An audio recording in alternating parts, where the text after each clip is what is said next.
ang kulay ng mga linya natin sa daan ay dalawa lang. Meron tayong white at meron tayong yellow, puti at dilaw. So, dalawang uri lang din yan. May solido or tuloy-tuloy na guhit at merong putol-putol na guhit. Okay, ang tanong mo, eto. Ano ang ibig sabihin ng puting putol-putol na linya sa daan? O, letter A. Ang pag-overtake o pagpalit ng lane ay maaari kung ito ay walang panganib. Letter B. Lahat ng sasakyan ay hindi maaring lumampas o mag-overtake. At letter C. Ang ibang sasakyan ay nagmumula sa kabilang direksyon. Ba't nasali yun dun? Palagay mo. Letter A.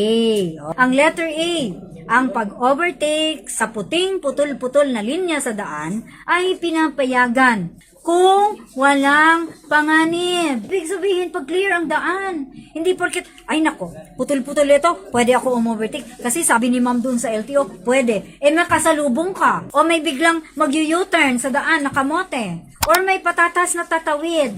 O diba? So dapat clear din ang daan bago tayo overtake.